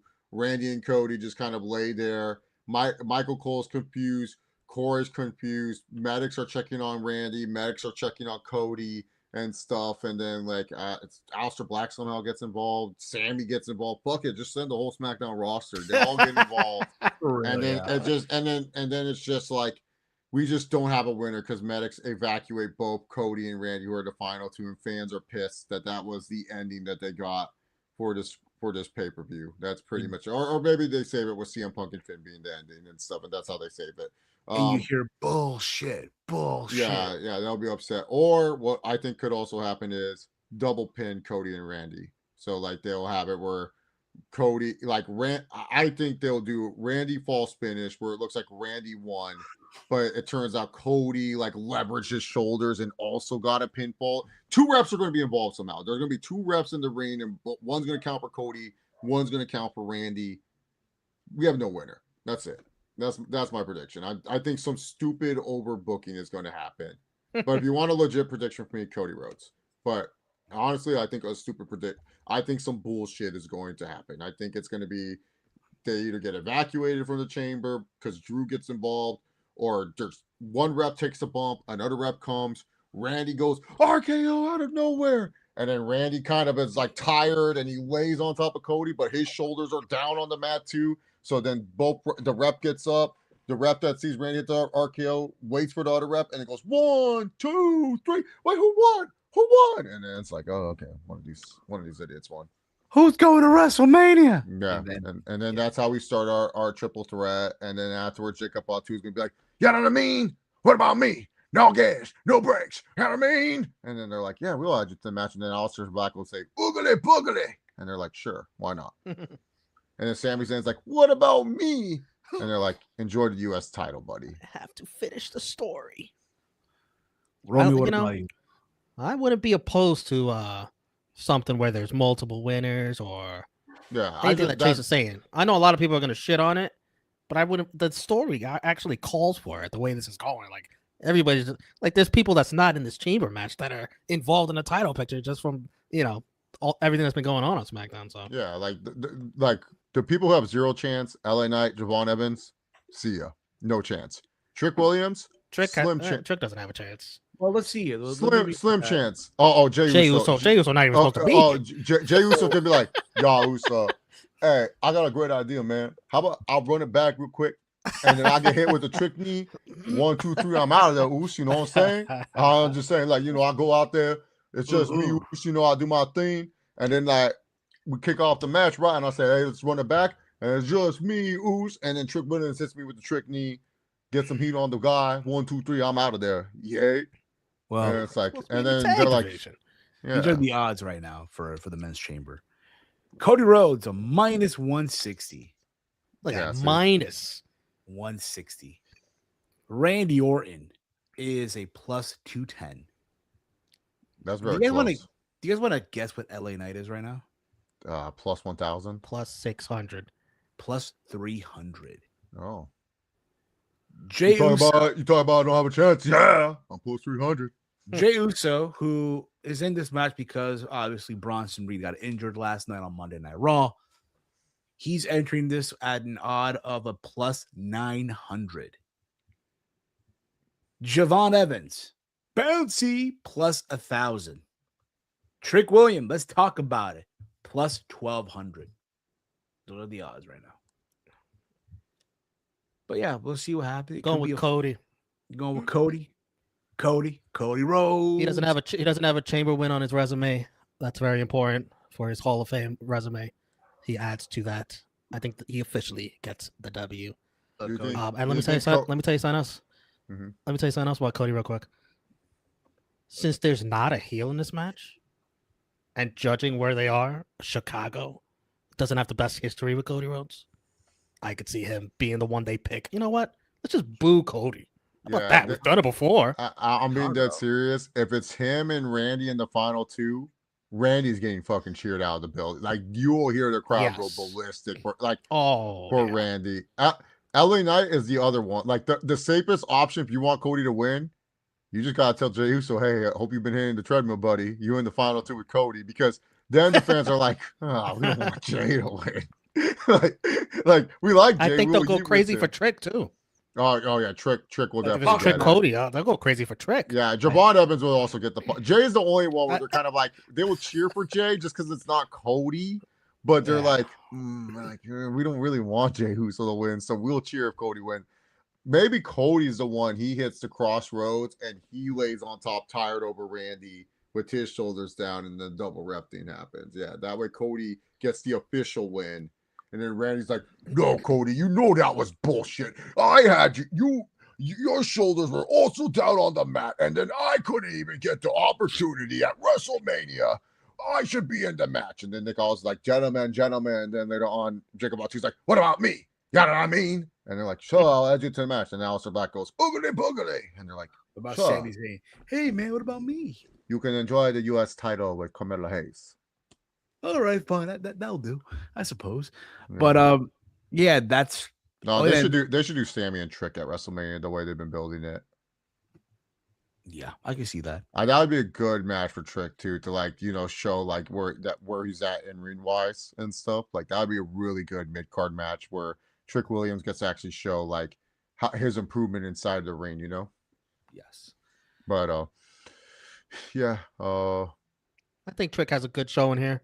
Probably eliminates Javon. Yeah, Let's talk about it. But yeah, Cody for sure. Like he'll get cheered in his entrance, but if he's in that final two with like Randy or LA Knight, they're going to literally be ballistic for like that person to win. They got to pick someone to boo. They gotta have their fun. They can't cheer everybody. Yeah, and they're going to cheer Randy too, because they're going to be like, yeah, man, Randy Orton been doing so much for us, man. Let's give Randy a chance, bro. And it's not like Randy and Drew has been bad. Like they put on good matches and they had a really good feud back in the pandemic. And now the roles are reversed, and you're gonna have a Randy Orton's trying to chase the legend, chase the ghost of Cena, get out of the shadow, like get one more championship under his belt, become 15-time world champ. Yeah, would be a good story too. Like it's a good story, and like I don't know, Cody like. Grudge match with Jacob Batu, Samoan street fight. Yeah, I found it interesting. Cody stared against Gunther on Raw. Maybe you remember Gunther and Cody at WrestleMania. I just found it interesting. I don't know. Maybe back. We'll see. I think that could be a good match. What would be the story though? It's a good question. Gunther keeps disrespecting everybody, and Cody don't like it. I think it's as simple as that. Cody, I won't face you unless you put your career on the line. No, God, no, please, no. And that's the story right there for me, man. See peasy. America versus the evil foreigner. Cody versus Gunther. All I need, man. CC Peasy crash out. And then we get. How funny would it be if Cody politicked his way to not lose to Roman at WrestleMania just to lose to Gunther at WrestleMania? Oh, what a fumble that would have been. Yeah. Dweeb. And then we get the main event. That's very predictable as all hell. Is it the main event? Well, I want to believe it's his hometown. Could be. He's in his home state, or his hometown is Chicago, United Center. After all, it's going to be CM Punk versus Finn Balor for the World Heavyweight Championship. Look, we already know it's going to be CM Punk. CM Punk's winning this. They had a good match in Dublin. They'll have a good match in Chicago. The odds as we speak, Finn Balor is a plus 1,000. CM Punk's a minus 5,000. That here's what I think happens though. Well, 5,000 just to win 100. Look, Hey, I found $100 on the ground. I had to spend 5,000 to get it, but I found it. I will say this: if there is in the center of a ring, Let me call someone to get 10,000 so I can win 200. I'll see him fun. If there is in the center of the ring, if there is a Riyadh season logo, I see Roman. Roman already has his dates. He's showing up on. We will see Roman on Monday. Whatever happens on Saturday on Chicago, he ain't going to be there. Okay. I would say, it's not on the schedule. He's not showing up, but he will show up next Monday on Monday Night Raw. Yeah, but yeah, I'm going with CM Punk on this. It'll be a good match. Don't get me wrong. Just like their match in Dublin, and this will eventually lead to the story of the Judgment Day where Vin couldn't win, and Dominic will probably throw some shade on him on Monday. You couldn't get the job done on Saturday on your own. If you had us on your side, you probably would have won. Do you think Finn and Dom needs the IC title, or could they give that to Penta? I think Penta's taking it. I think Finn and Dom don't need it. Because Penta's had too many shots at it. And then also too, I think like Vikingo is going to become AAA champion too, because damn.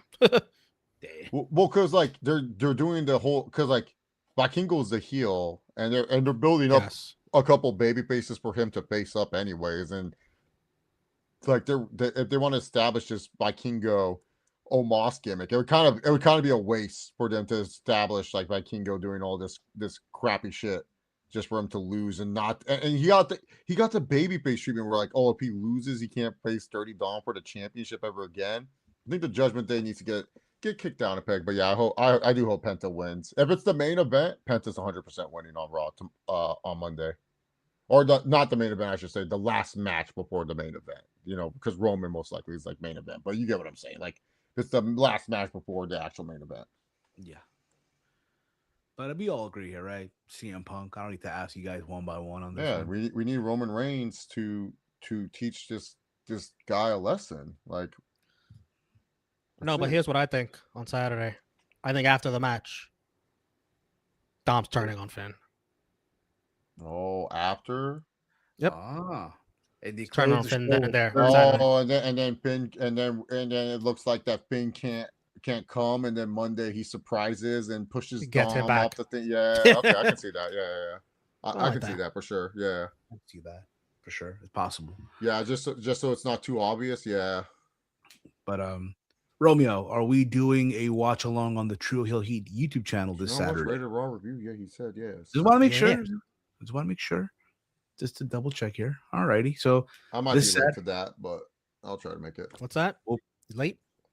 Yeah, I work 1:30 to 5:30, so I'll miss a good portion.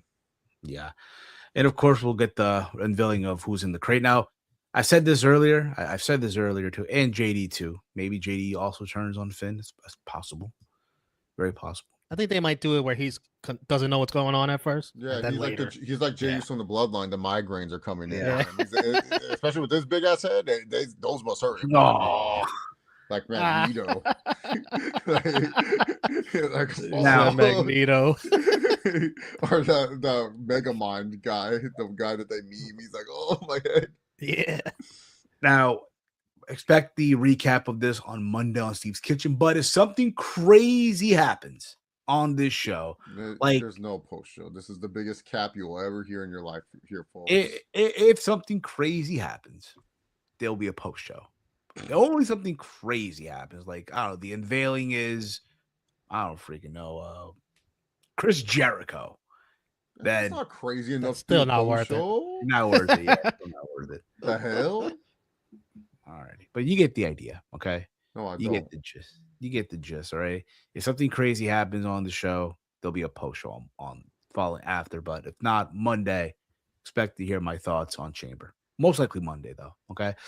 But that's gonna be it for us, guys. Much love to all of you. If you not yet subscribe, hit the subscribe, hit the follow button, hit the subscribe, hit that bell notification so you're notified when we go live.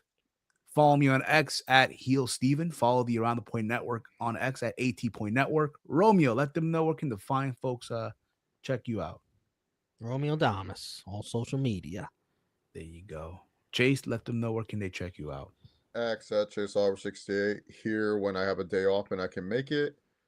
Friday, I think me and Stack King are gonna do the Pit season 2 episode 1 review. So True Heat Sports and Entertainment, and watch along maybe Saturday. Depends on what time I get home. If I want to catch up and stuff, I'll try to catch up and see what's fast forwardable and stuff. Like, obviously, if Asuka's opening, I gotta make sure she wins, and then once she gets eliminated, I'll just fast forward through the match because no one cares about that match once the Empress of Tomorrow's gone.